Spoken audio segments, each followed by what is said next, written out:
ഞാൻ മണവാളനാണ് മണവാളൻ. ആ ഷേഖ് അബ്ദുള്ള തെണ്ടിയെ കുടുക്കിയടാ. നിങ്ങൾ ഒരു മലയാളി യൂട്യൂബർ ആണെങ്കിൽ തീർച്ചയായിട്ടും ഈ വീഡിയോ അവസാനം വരെ കാണുക. എന്നെപ്പോലെ നിങ്ങളും ഇലക്ട്രോണിക് പ്രൊഡക്ട്സ് ഒത്തിരി ഫ്ലിപ്കാർട്ടിൽ നിന്ന് മേടിക്കുന്ന ഒരാളാണെങ്കിൽ നിങ്ങളും ഈ വീഡിയോ കാണുക. കാരണം നിങ്ങളെയും ബാൻ ചെയ്യാൻ സാധ്യതയുണ്ട്. ഇത് വിശ്വസ്തയോടെ നിങ്ങളുടെ സുഹൃത്ത് ഹാരിസ്. നിങ്ങൾ കണ്ടുകൊണ്ടിരിക്കുന്നത് ആർക്സ് ടെക് എറ്റ്യൂ. നിങ്ങളിൽ മിക്കവർക്കും അറിയാവുന്ന പോലെ തന്നെ ഒട്ടുമിക്ക എല്ലാ മലയാളി യൂട്യൂബേഴ്സിനും റിവ്യൂ യൂണിറ്റ്സ് ഒന്നും കിട്ടാറില്ല. ഞങ്ങളെല്ലാം പ്രൊഡക്റ്റ് വാങ്ങിയാണ് റിവ്യൂ ചെയ്യുന്നത്. അതിന് രണ്ട് ഗുണങ്ങളുണ്ട്. ഒന്ന്, ഒരു പക്ഷവും പിടിക്കാതെ ഞങ്ങൾക്ക് സത്യസന്ധമായ റിവ്യൂസ് പുറത്തുവിടാൻ പറ്റും. രണ്ടാമത്തെ സംഗതി, ഞങ്ങൾ മേടിക്കാത്തൊരു പ്രൊഡക്റ്റ് പോയി മേടിക്കാൻ നിങ്ങളോട് ഞങ്ങൾക്ക് പറയേണ്ട വരത്തില്ല. അതുകൊണ്ട് തന്നെ എനിക്ക് ഒത്തിരിയേറെ ഇലക്ട്രോണിക് പ്രൊഡക്ട്സ്, പ്രത്യേകിച്ച് സ്മാർട്ട് ഫോണുകൾ ഫ്ലിപ്കാർട്ടിൽ നിന്ന് ഓർഡർ ചെയ്യേണ്ടി വരാറുണ്ട്. പക്ഷേ ഈ 2020 ആയതോടുകൂടി എൻ്റെ ഇലക്ട്രോണിക് പ്രൊഡക്റ്റ് ഓർഡറുകളെല്ലാം ക്യാൻസൽ ആവാൻ തുടങ്ങി. അവസാനമായിട്ട് എനിക്ക് റിവ്യൂ ചെയ്യാൻ കിട്ടിയത് റിയൽമി X2 ആണ്. അത് ഫ്ലിപ്കാർട്ടിൽ നിന്ന് മേടിച്ച് പ്രോപ്പറായിട്ട് ഡെലിവർ ചെയ്തു. അതിനുശേഷം ഒരു ഇലക്ട്രോണിക് പ്രൊഡക്റ്റും, അതായത് സ്മാർട്ട് ഫോണുകളൊന്നും തന്നെ എനിക്ക് പ്രോപ്പറായിട്ട് ഡെലിവർ ചെയ്യുന്നില്ല. ഞാൻ ഓർഡർ ചെയ്യുന്നതെല്ലാം ഓർഡർ ചെയ്യുന്നതിനേക്കാളും വേഗത്തിൽ ക്യാൻസൽ ആവുകയാണ്. ഒരു സ്മാർട്ട് ഫോൺ അത് മാർക്കറ്റിൽ വന്നാൽ എത്രയും പെട്ടെന്ന് അത് മേടിച്ച് അതിൻ്റെ ഏറ്റവും സത്യസന്ധമായിട്ടുള്ള ഒരു റിവ്യൂവും ഔട്ട്ലുക്കും നിങ്ങൾക്ക് നൽകുക എന്നുള്ളതാണ് നമ്മുടെ ചാനലിൻ്റെ ഉദ്ദേശം. പക്ഷേ ഇങ്ങനെയുള്ള സാഹചര്യങ്ങളിലൊക്കെ നമ്മൾ തകർന്നു പോവുകയാണ്. കാരണം ഒന്നും ചെയ്യാനല്ല, ഒരു ഓർഡർ പോലും സക്സസ്ഫുൾ ആവുന്നില്ല. ഏതൊരു സാധാരണക്കാരനെ പോലെയും ഞാനും കസ്റ്റമർ കെയറിലോട്ട് വിളിച്ചു, ഒത്തിരിയേറെ ഇമെയിലുകൾ അയച്ചു. അതിനകത്തൊക്കെ ഞാൻ വ്യക്തമാക്കിയ ഒരു സംഗതിയുണ്ട്. ഞാനൊരു യൂട്യൂബറാണ്, ഇത് റിവ്യൂ ചെയ്യാൻ വേണ്ടി മേടിക്കുന്നതാണ്, ഇത് എൻ്റെ ഫ്രണ്ട്സ് ആരെങ്കിലുമാണ് ഇനി ഉപയോഗിക്കാൻ പോകുന്നത്, അല്ലെങ്കിൽ ഫാമിലി മെമ്പേഴ്സാണ് ഉപയോഗിക്കുന്നത്, ഞാൻ ബ്ലാക്കിൽ വിൽക്കാറില്ല, പ്രശ്നങ്ങൾ ഉണ്ടാക്കാറില്ല, ഞാൻ ഏറ്റവും ലെജിറ്റിമേറ്റ് ആയിട്ടാണ് കാര്യങ്ങൾ ചെയ്യുന്നത്. ഇതെല്ലാം പറഞ്ഞെങ്കിലും അവരാദ്യമേ കുറേ കള്ളങ്ങളാണ് എന്നോട് പറഞ്ഞത്. ആദ്യം അവർ എന്നോട് പറഞ്ഞു, ഇതൊരു ചെറിയ ടെമ്പററി ഇഷ്യൂ ആണ്, എന്തോ ബഗ്ഗോ എററോ മറ്റോ ആണ്, സാർ ഒന്നും കൂടെ ഓർഡർ പ്ലേസ് ചെയ്ത് നോക്കുക, അത് ഉറപ്പായിട്ടും ഡെലിവർ ആകുമെന്നൊക്കെ.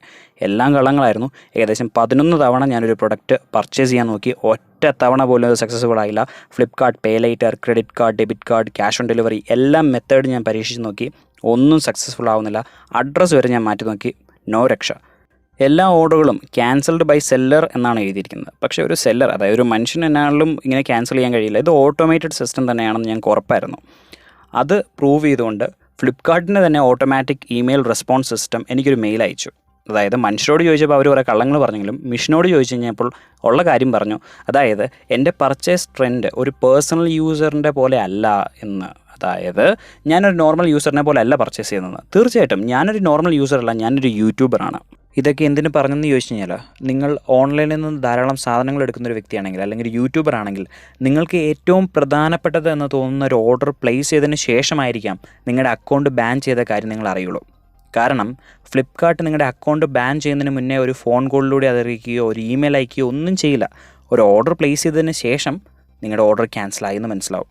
അപ്പോൾ തന്നെ ഉറപ്പിക്കുക അക്കൗണ്ട് ഏകദേശം ബാൻ സ്റ്റേജിലോട്ടെത്തി. അതുകൊണ്ട് നിങ്ങളൊരു യൂട്യൂബറൊക്കെ ആണെങ്കിൽ പ്രധാനപ്പെട്ട ഏതെങ്കിലും ഒരു പർച്ചേസ് നടത്തുന്നതിന് മുമ്പ് അത് വേറൊരു അക്കൗണ്ടിൽ നിന്ന് പ്ലേസ് ചെയ്യുന്നതായിരിക്കും നല്ലത്. ഒരു ഉദാഹരണത്തിന് പോക്കോ X2ൻ്റെ റിവ്യൂ നമ്മുടെ ചാനലിൽ വന്നത് 3 ആഴ്ചകൾ താമസിച്ചാണ്. അതിൻ്റെ കാരണം ഞാൻ താമസിച്ച് പ്രൊഡക്റ്റ് ഓർഡർ ചെയ്തുകൊണ്ടല്ല.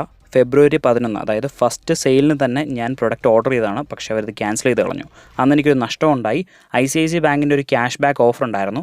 പോക്കോ X2ൻ്റെ ഫസ്റ്റ് സെയിലിൽ ICICI ബാങ്കിൻ്റെ കാർഡ് ഉപയോഗിക്കുകയാണെങ്കിൽ 1000 റുപ്പീസ് ഡിസ്കൗണ്ട് ഉണ്ടായിരുന്നു. അത് പിന്നീട് ഒരു സെയിലിനും വന്നില്ല.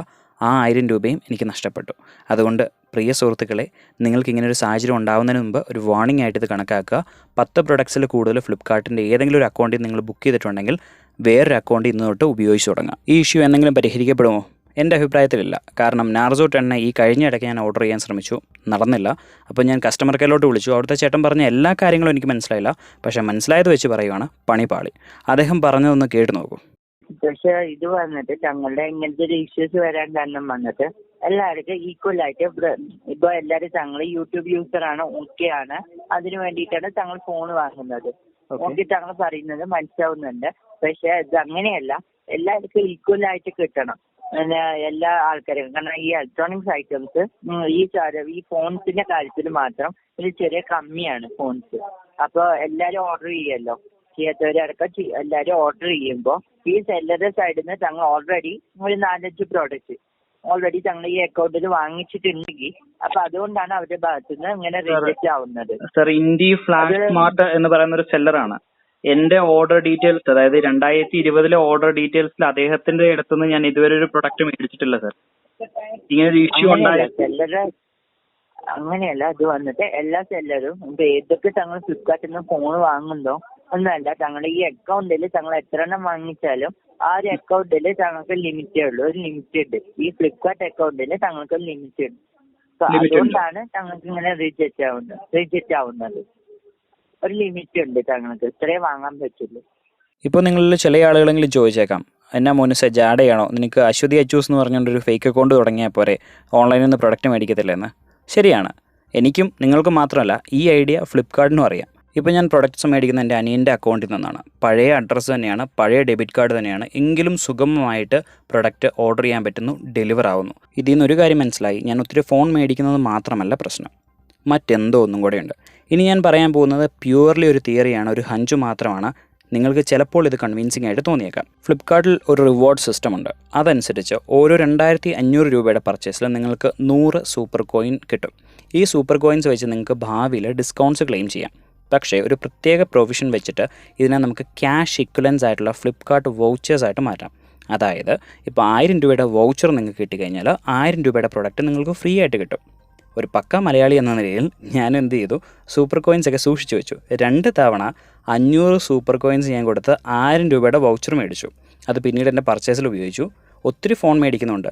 പിന്നീട് എനിക്ക് 1500 സൂപ്പർ കോയിൻസിൻ്റെ ഒരു ഓഫർ, അതായത് 3000 രൂപയുടെ വൗച്ചർ കിട്ടുന്ന ഒരു കോഡും കൂടെ എനിക്ക് അൺലോക്ക് ചെയ്യാൻ പറ്റി. ഈ സൂപ്പർ കോയിൻ പരിപാടി കൊണ്ട് ഫ്ലിപ്കാർട്ട് ശരിക്കും പറഞ്ഞാൽ ഉദ്ദേശിച്ചത് ഇതുപോലത്തെ വൗച്ചേഴ്സ് അല്ല, പകരം മൾട്ടി ബ്രാൻഡ് പ്രൊമോഷൻസ് ആയിരുന്നു. ഫോർ എക്സാമ്പിൾ, ഞാൻ സൂപ്പർ കോയിൻസ് ഉപയോഗിച്ച് ഹോട്ട്സ്റ്റാർ സബ്സ്ക്രൈബ് ചെയ്ത് കഴിഞ്ഞാൽ ഫ്ലിപ്കാർട്ടിനും അത്യാവശ്യം മെച്ചമുണ്ട്. പക്ഷേ എന്നെപ്പോലുള്ള തിരുമാലികൾ എന്ത് ചെയ്യും? ഇതെല്ലാം സൂക്ഷിച്ചു വെക്കും, പൈസയായിട്ട് കൺവേർട്ട് ചെയ്യും. എൻ്റെ ഈ പർച്ചേസ് ട്രെൻഡ് തുടരുകയാണെങ്കിൽ ഒട്ടും വൈകാതെ ഞാൻ 2500 സൂപ്പർ കോയിൻസ് വെച്ചിട്ട് 5000 രൂപയുടെ വൗച്ചർ അൺലോക്ക് ചെയ്യുമെന്ന് അവർക്ക് ഉറപ്പായിരുന്നു. അതുകൊണ്ടൊക്കെ ആയിരിക്കാം എൻ്റെ അക്കൗണ്ടിൽ നിന്ന് ഏറ്റവും അധികം പർച്ചേസ് ഉള്ള ആ സെഗ്മെൻറ്റ്, അതായത് സ്മാർട്ട് ഫോൺസ് എന്ന കാറ്റഗറി ബാൻ ചെയ്തു. ഈ ലാസ്റ്റ് പറഞ്ഞ പോയിൻ്റ് ഒരു തിയറിയാണ്. ചിലപ്പോൾ അത് സത്യമായിരിക്കാം, ചിലപ്പോൾ അത് ഒരു തിയറി മാത്രമായിട്ട് തന്നേക്കാം. എങ്കിലും ഒരു കാര്യം ഉറപ്പുള്ളതാണ്, നിങ്ങൾ ഒത്തിരി ഫോൺസ് പർച്ചേസ് ചെയ്ത് കഴിഞ്ഞാൽ ഒരു ദിവസം നിങ്ങളുടെ അക്കൗണ്ട് അവർ ബാൻ ചെയ്യും. സോ ശ്രദ്ധിച്ചിരിക്കുക, പ്രത്യേകിച്ച് യൂട്യൂബ്. കാരണം ഒരു ഫ്ലാഷ് സെയിലൊക്കെ നമ്മൾ കഷ്ടപ്പെട്ടെടുത്തിട്ട് അത് നഷ്ടപ്പെട്ടു പോകുമ്പോൾ ഉണ്ടാകുന്നൊരു വിഷമമുണ്ടല്ലോ, അതെനിക്ക് നന്നായിട്ടറിയാം. ഞാനോ പെട്ടു, നിങ്ങളെങ്കിലും ഒന്ന് ശ്രദ്ധിച്ചിരിക്കുക. ഓക്കെ, അപ്പോൾ നാളെ പുതിയൊരു വീഡിയോ ആയിട്ട് കാണാം. ബൈ.